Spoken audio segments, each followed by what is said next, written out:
ہوں محترم رفیقی صاحب سے کہ اپنے حکیمانہ کلمات سے نوازیں اور خودی کے حوالہ سے جو گفتگو ہوئی ہے اسے ایک خوبصورت ہے موڑ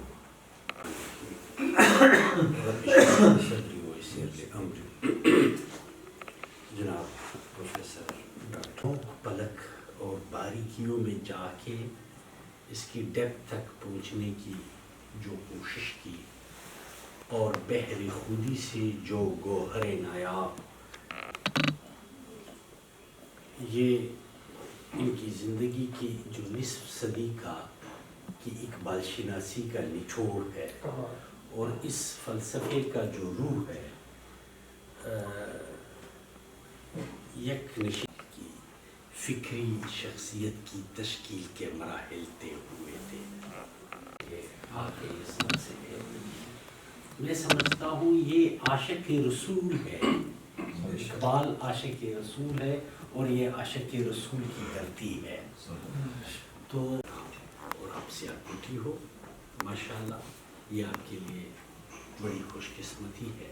خاک یثرب سے عشق، حضور اکرم صلی اللہ علیہ وآلہ وسلم سے عشق، یہ صوفیہ اور اولیاء کا سر نے ذکر فرمایا. تو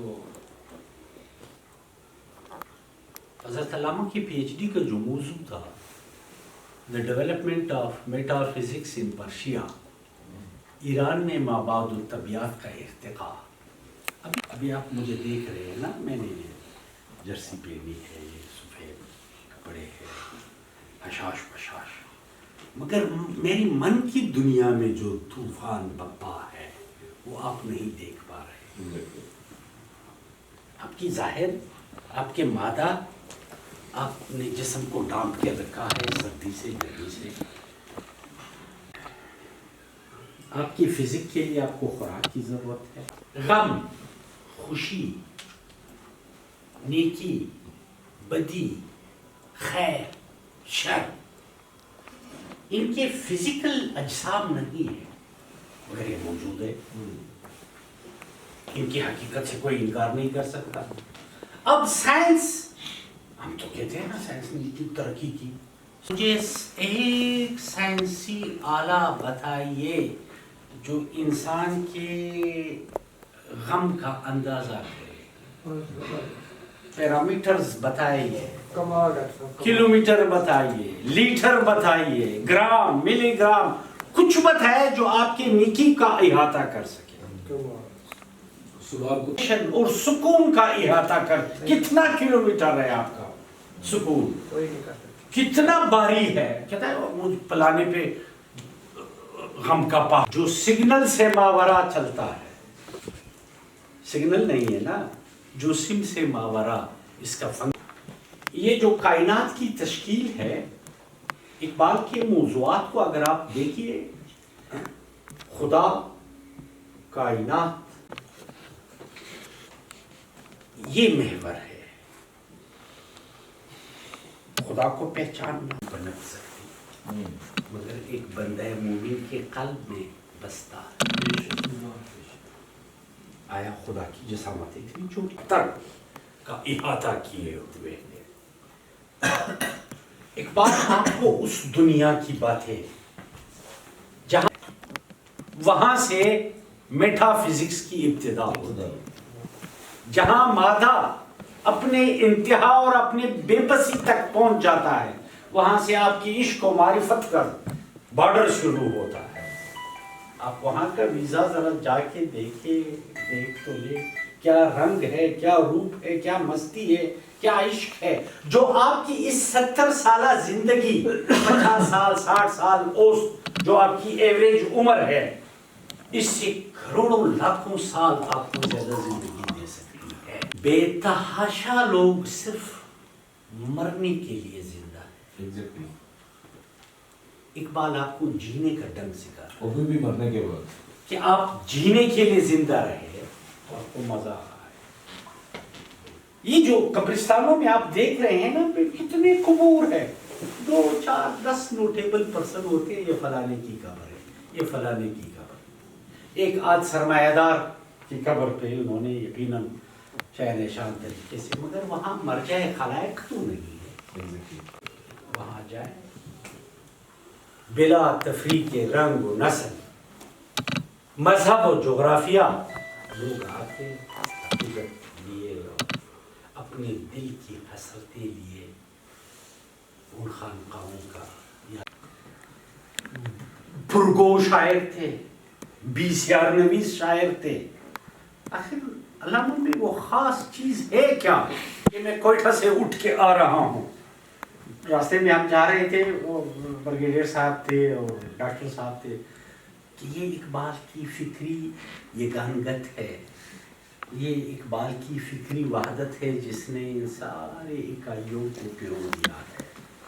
جدید فلسفہ، مشرق کے فلسفی، مغرب کے افکار، یہ سارے ٹٹول کے ہمارے ساتھ ایک المیہ یہ ہے جو مشرقی علوم کے فارغ التحصیل ہے، وہ مغربی علوم کے فارغ التحصیل کو الحاد اور لادین کی نظر سے دیکھے گا. جو مغربی علوم کے فارغ التحصیل ہے وہ مشرقی علوم کے حاملین کو رجعت اور پسماندگی کی علامت گردانتے ہیں. گویا ملت کے یہ دو بال و پر ایک دوسرے سے مخالف سمت میں محو سفر ہے. نقصان تو اقبال کا پلس پوائنٹ یہ تھا کہ آپ نے مشرقی علوم کا بھی مطالعہ کیا، قرآن، احادیث، اور پھر جا کے مغرب سے جب پی ایچ ڈی کرنے گئے وہاں جا کے مشاہدہ کی، امتزاج بنا. اچھا، اب مغرب کی رنگینیوں نے اقبال کو خس و خاشا کی طرح بہا کے نہیں لے. سفر سے اقبال کے دیدگاہ، ویژن اور سوچ میں جو وسعت آئی، اس وسعت کے نتیجے میں وہ یہ جو حکیم الامت کا ٹائٹل ان کو ملا ہے یہ مفت نہیں ہے. مشرق کی مادیت میں مخمور رہا، بالفاظ دیگر عالم بشریت کے یہ دو بال و پر متصادم. یونائٹڈ نیشن کو ایک سجیشن دیا کہ 2003 کو ڈائلاگ بٹوین سویلائزیشن کا سال قرار دیا جائے، گفتگو بین تمدنہا. تو یہ جو کلیش آف سویلائزیشن ہے یہ بالعموم عالم بشریت کی خسارے کا باعث ہے. مشرق کسٹمر ہی رہا، کنزیومر ہی رہا، اور مغرب پروڈیوسر رہا، وہ پروڈیوس کرتا. لیکن اقبال دیکھ رہا ہے کہ مشرق گو کے مادیت کے افلاس سے دوچار ہے، مادیت میں ترقی کر گیا ہے مگر معنویت کے افلاس سے دوچار ہے. اور مشرق جاپان کی لٹریسی ریٹ کوئی 7-8 سال پہلے تک 140% تھا. 140%. اب سوال یہ ہے کہ 140% کا اصطلاح یہ کیا احمقانہ اصطلاح ہے. 140 means کہ 40% are specialists of their fields. 40% لوگ اسپیشلسٹ ہے، 100% تو ہے ہی ہے لٹریٹ، مگر ان میں اسپیشلائزیشن 40% تک ہے، تو یہ 140% ہے. مگر وجہ کیا ہے؟ وجہ یہاں سے جو جلا جس کو ملتی ہے وہ روشنی ان کو میسر نہیں ہے. علامہ فرماتے ہیں مشرق سے ہو بیزار نہ مغرب سے ہزار گھر، فطرت کا تقاضا ہے کہ ہر شب کو سحر. اب ہر شب کو سحر کرنا اس میں خودی کا دیا جلانے کی ضرورت ہے. مشرق مغرب کے علوم فنون یہ رائٹر کہاں سے ملا؟ ایبیلیٹیشن کے لیے قم باذن اللہ بعصائے موسیٰ اس کو جھنجھوڑ رہا ہے کہ اٹھیے اٹھیے.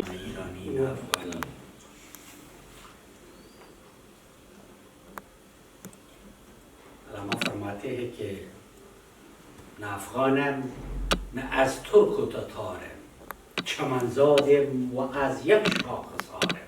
تمیز رنگ و بو بر ما حرام است که ما پرورده یک نوبهار. یہ یک نوبهاریت جو آپ کو نغمه کجا و من کجا، ساز و سخن بهانه است. نغمه کجا و من کجا، ساز و سخن بهانه است. سوی قطار می کشم ناکه بے زمام را. میں شاعری کا قطار کی طرف لانے کی کوشش کر رہا ہوں. یہ کوشش حالانکہ علامہ صاحب فنی اعتبار سے آپ اس کے بڑا مختار تھا، لیکن اس کے باوجود بھی معنویت کو، مضمون آفرینی کو، کلام میں مقصدیت کو فوقیت دی ہے، جس کے نتیجے میں وہ اس وقت آپ جائیے گلوبلی ایران کے محمد، بلکہ ان کا تو کلیم ہے کہ ایرانی اسلامی انقلاب کا بانی اقبال ہے. ٹھیک ہے جی، آپ شیراز، آپ ایران کے ساتھ مرید ہندی کا خبر ہے، اپنائیت کا وہ عام کرتے ہیں. 17 شہر یہ کلیم کرتے ہیں کہ ان کی جنم بھومی یہ ہے. ایک اعزاز ہے. تو اقبال گو کہ مزار اقبال لاہور میں ہے، ان کی جنم بھومی سیالکوٹ ہے، مگر فکری اعتبار سے دنیا بھر میں لوگ اس پہ کلیم کرتے ہیں کہ اقبال ہمارا ہے، اقبال ہمارا ہے، اقبال ہمارا ہے. افغانستان آپ جائیے، کاشیکاری ٹائل میں وہ کندہ ہے، سب سے پہلے ایک قرآن کریم کا آیت ہے، اس کے بعد اقبال کا دلچسپ بات آئی. وہ تاجک اسکالر نے کہا کہ جب ہم یہ سینٹرل ایشین کنٹریز